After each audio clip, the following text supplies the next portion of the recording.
I'd like to get your thoughts though, because close to home, we're still in the thick of it.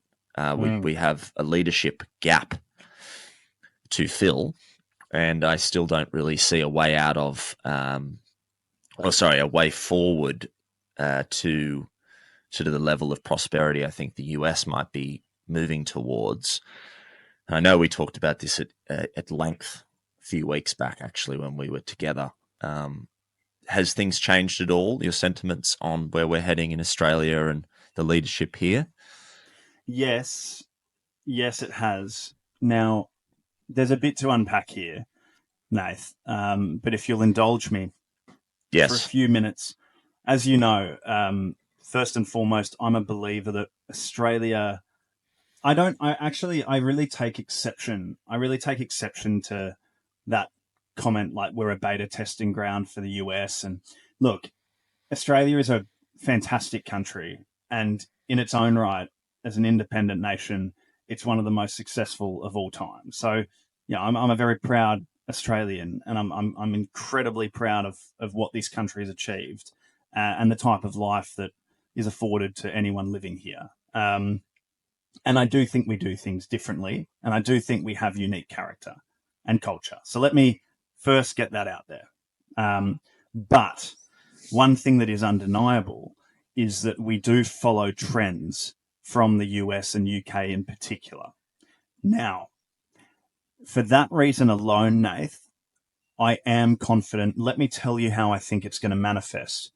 Trump in office for the next 4 years, and in my opinion, JD Vance likely will lead the charge from 2028 to 2032. I think that will be sufficient time to make meaningful, genuine change, and for Australia to see that trend unfold here. Similarly, in the UK, as I've been saying for a very, very long time and used to get laughed at when I said it, I firmly believe Nigel Farage, as head of Reform UK, will come into the leadership there at the next election. And that is, by the way, a small party, relatively speaking, winning, a UK election in what is considered a two-party system. So I stand by that. The odds are currently 3-1. They used to be 56-1. And I was calling it. When's they had an election this year, didn't Yeah, they? unfortunately, I think likely 2028 or 2029 for off the top of my head.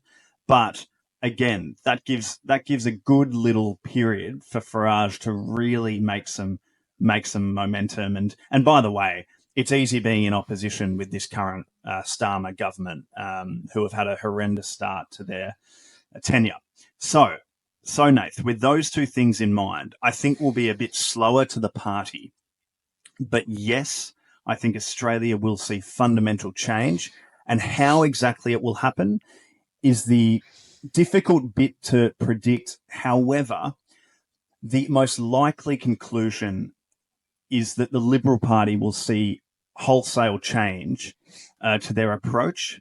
I think the Liberal Party, instead of being, kind of a centrist party, maybe slightly right-leaning as they are currently, I think the Liberal Party should and could shift a little further to the right, again with populist and libertarian flair at the core, consistent with the global trends of what's working.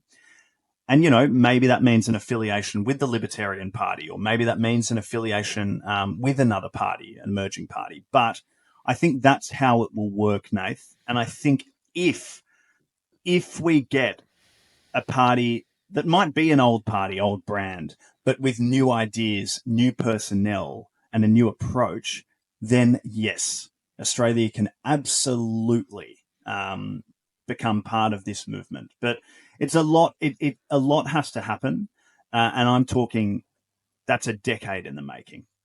It's certainly not this election. This next year. No.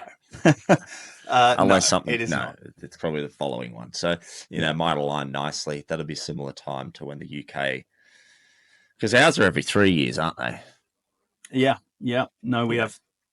And thank God for that, mate. And I think if Albo was to go till 2029, we'd be in all sorts of trouble with things like the misinformation bill and the voice referendum, social media ban, I think we'd be in big trouble. But yes, fortunately, I believe Albo's tenure will come to an end next year.